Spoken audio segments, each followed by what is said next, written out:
Hello नमस्कार दोस्तों, मेरा नाम है शुभम और दोस्तों आज की इस वीडियो में आपको मिलाने जा रहा हूं अपने संतोष सर से, जो कि आप देख सकते हैं हमारे बगल में बैठे हैं। तो दोस्तों इन्होंने एल&टी में वर्क किया है लगभग 10 साल, ठीक है। तो 10 साल का इनका जो भी एक्सपीरियंस है आज की इस वीडियो में आपके साथ शेयर करूँगा। सर, हमारी ऑडियंस जो वीडियो को देख रही है, अपना पूरा नाम और अपनी डिटेल सारी चीज़ बताइए सर। शुभम, मेरा नाम संतोष कुमार है। जी सर। और मैं बलिया का रहने वाला हूँ। जी सर। मेरा स्टार्टिंग जॉब कैंपस सिलेक्शन हुआ था जो गोरखपुर एमपी पॉलिटेक्निक। मतलब डायरेक्टली आपने परमानेंट मतलब एम्प्लॉय आप डायरेक्ट एल&टी के बने थे? यस। क्या बात है। डायरेक्ट। अच्छा, तब से आप 10 साल आपने वहाँ पे काम किया एल&टी में? जी। पहला मेरा प्रोजेक्ट चंडीगढ़ में जो एलेंथा मॉल है चंडीगढ़ में। अच्छा, कोई एक मॉल था जो कि चंडीगढ़ में आपने पहला प्रोजेक्ट था जो एल&टी द्वारा बनाया गया था, जो उसमें हमारा आप थे? हाँ, जो हमारा 1.5 साल का उसमें लर्निंग पीरियड था। मतलब हाँ, ठीक है। उसके बाद फिर हमारा हुआ, फिर वहाँ में ज़्यादा दिन मतलब तो आप वहाँ पे उस समय परमानेंट नहीं थे क्या? मतलब नहीं, परमानेंट आपको कुछ ऐसे ट्रेनिंग पीरियड पे रखा गया था क्या? नहीं, ट्रेनिंग पीरियड भी होता है, परमानेंट में ट्रेनिंग पीरियड भी होता है। अच्छा अच्छा। उसके बाद फिर वहाँ से ज़्यादा दिन तो मैं वहाँ नहीं रहा। 6 महीने के बाद मेरा ट्रांसफ़र हो गया mall of India, Noida, sector 18। Sir, ये कब की बात है? ये बात है 2011 अक्टूबर की। अच्छा, तो सर अगला क्वेश्चन मैं आपसे पूछना चाहूँगा, आपने एल&टी में इतना जिस समय तक काम किया है, तो सर आपका क्या क्या जो भी वहाँ पे फैसिलिटीज़ मिलती हैं वो हमारे दर्शकों को बताइए कि क्या क्या चीज़ें वहाँ पे मिलता है। एल&टी में जो फैसिलिटी है हम समझ रहे हैं कि वो किसी भी कंपनी में उतनी फैसिलिटी नहीं मिलती। उसमें आने जाने के लिए व्हीकल्स मिलते हैं, एकोमोडेशन मिलते हैं। क्या किसी पर्सनल अगर कोई एक बंदा है, एक बंदे के लिए क्या एक गाड़ी मिल सकती है उसको अगर कहीं जाना है, इमरजेंसी में अगर कहीं जाना है, चाहे कहीं वैसा अगर जरूरत पड़ती है तो उसको पर्सनल गाड़ी मिलती है। टाइम ऑफिस उसके लिए बनाया गया है। टाइम ऑफिस में इन्फॉर्म करो, जो भी उसके इंचार्ज होंगे आपको गाड़ी अवेलेबल कराएंगे। बिल्कुल सर, ठीक है। और सर हाँ, रहने की फैसिलिटी क्या देती है? रहने की फैसिलिटी बहुत अच्छी फैसिलिटी है। आपको कहीं भी लेगी, गेस्ट हाउस लेगी और अच्छी लेगी। 2 BHK 3 BHK इस टाइप की फैसिलिटी देती है। और उसमें रहने का, खाने का, एक रूम में 2 बंदे रहते हैं, 2 ही लोग को रखा जाता है। बाकी खाने पीने का फैसिलिटी कंपनी के ऊपर होती है। सिर्फ उसमें एक चीज़ है कि जो भी आप खर्च होगा राशन का, वो जो भी आता है वो आपको पे करना होता है।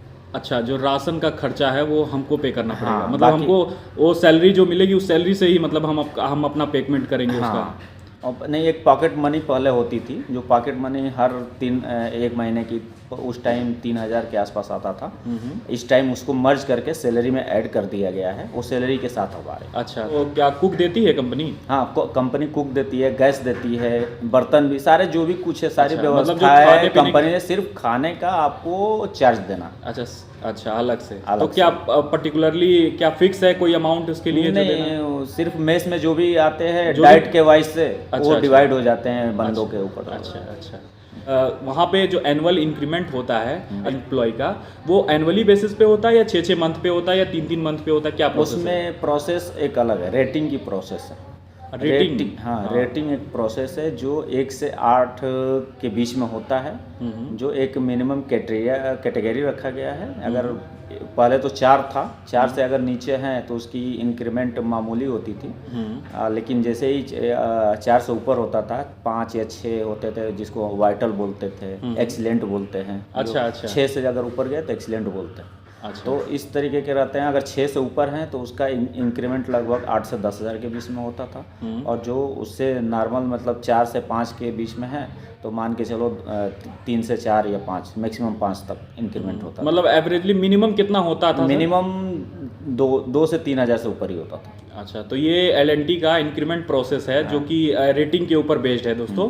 तो दोस्तों हमारा अगला जो क्वेश्चन है सर से कि वहाँ पे किस मतलब कितने तरह के इंजीनियर्स हायर किए जाते हैं? कहने का मतलब है, मैंने सुना था कि हमारे साथ एक और पुराना इंटरव्यू मैंने लिया था एक शेखर जी का, उन्होंने बताया था कि वहाँ 3 तरह के एम्प्लॉय होते हैं, एक परमानेंट, एक कॉन्ट्रैक्ट बेसिस पे और एक थर्ड पार्टी में। तो इन तीनों में डिफरेंस क्या होता है? इनका लेवल में डिफरेंस क्या होता है? ये सर चीज़ें हमारे दर्शकों को बताइए। लेवल में देखो डिफरेंस होता कुछ नहीं है, मेन पैसे की डिफरेंस। परमानेंट जो एम्प्लॉय होते हैं उनको सारी सुविधाएं दी जाती हैं। जो कॉन्ट्रैक्ट बेस पे होते हैं उनको वो सुविधाएं नहीं प्राप्त होता है, सिर्फ उनको सैलरी दी जाती है।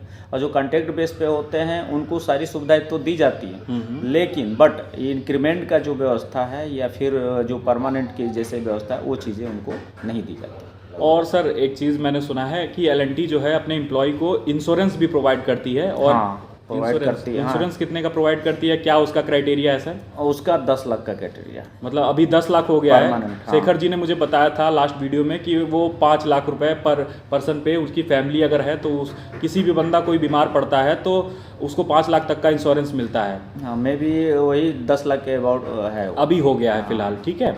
सो अगली चीज़ सर कि एल हमारे एम्प्लॉय को छुट्टियां किस तरह की देती है, मतलब एक महीने में कितनी छुट्टियां देती है एल?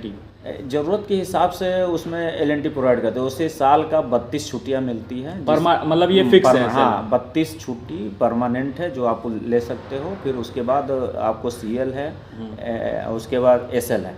CL क्या है सर? हाँ CL कैजुअल हो गया लीव, SL सिक लीव हो गया। यानी सिक अगर आप बीमार उमार पड़ते हैं तो 2 दिन का आप ले सकते हो, और 1 से 2 दिन का कंटिन्यू ले सकते हो, उसके बीच में नहीं ले, नहीं तो फिर आपको अब्सेंट लग जाते हैं।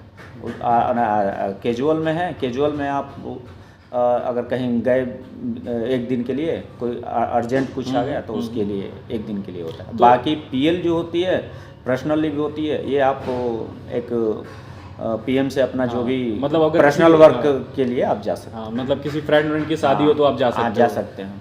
अगर कोई हमारा इस वीडियो को जितने भी लोग देख रहे हैं उसमें से अगर कोई बंदा फ्रेशर है सर, उसने डिप्लोमा किया है या बीटेक किया है, तो सर क्या प्रोसेस है जो हमारे एल को, जो भी हमारी ये नंबर 1 कंपनी है अपने इंडिया की, उसे ज्वाइन कर सकता है सर? उसका प्रोसेस क्लियर बता दीजिए सर, सिंपल लैंग्वेज में। जो भी हमारे इस वीडियो को स्टूडेंट बहुत से देख रहे होंगे तो वो इस चीज़ में आना चाहते होंगे एल में।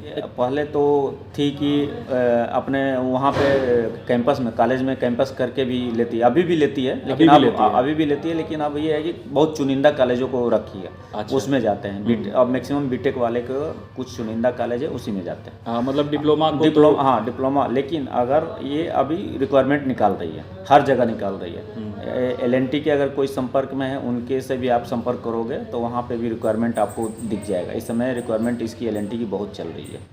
अच्छा। डिप्लोमा वाला फ्रेशर को भी इसमें बहुत बढ़िया चांस है, और बीटेक के लिए भी सर अच्छा। आपने बताया था मुझे, आपने राम मंदिर जो बन रहा है उस प्रोजेक्ट पे भी काम किया है सर, उसका क्या मतलब कैसे आपने वहाँ पे क्या क्या चीज़ें करवाई सर, कुछ बताइए हमारे दोस्तों को। वहाँ माहौल कैसा है, कैसे वहाँ पे तो सीमेंट उमेंट तो इस्तेमाल नहीं हो रहा है, बड़ा मतलब कठिन होता होगा जो काम आप बाकी साइडों पे कर रहे हो और कुछ नया कर रहे हो वहाँ पे?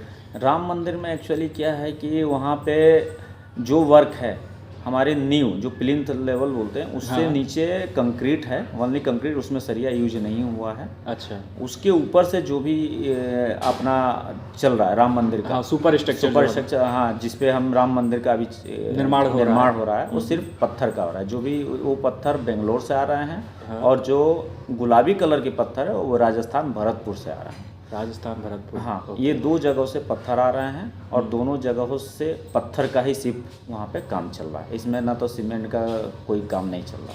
मतलब गवर्नमेंट जॉब वर्सेस अगर मैं एल की बात करूँ तो बेस्ट क्या है, और दोनों में डिफरेंसेस क्या हो रहेंगे? अगर एक्चुअली जो भी बंदा अगर गवर्नमेंट और प्राइवेट की कंपनियों में अगर देखा जाए तो ग्रोथ तो हमारे प्राइवेट जॉब में होते हैं, जिसमें एल में है। एल में सबसे ज़्यादा ग्रोथ है।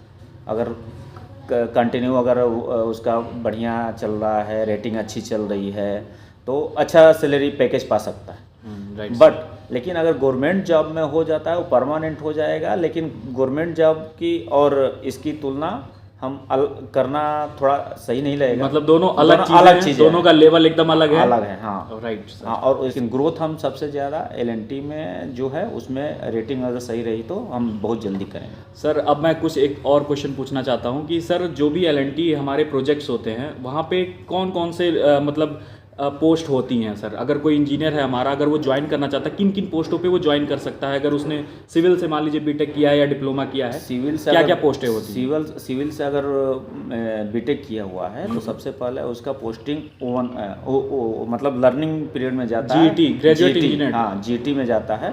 और डिप्लोमा है तो DT में जाता है। उसके पहले 1.5 साल का था, लेकिन इस समय 1 साल का कर दिया गया है। बीटेक और डिप्लोमा दोनों का ट्रेनिंग 1 साल कर दिया गया। अच्छा, 1 साल के बाद वो फिर ओवन हो जाता है। मतलब वो कंपनी में परमानेंट एक तरह से हो जाएगा। और उसे नॉर्मल एक पोस्ट ग्रेड दे दिया जाएगा। आप उसे ट्रेनी नहीं कहा जाएगा। नहीं, हाँ, उसे ट्रेनिंग नहीं किया जाएगा। 1 साल बाद उसको चेंज हो जाएगा। और सर ये जो पीएफ वो देती है कंपनी? हाँ, पीएफ परमानेंट देती है। पीएफ वो जो गवर्नमेंट का रूल है उसी रूल के हिसाब से अपना ये पीएफ देती है।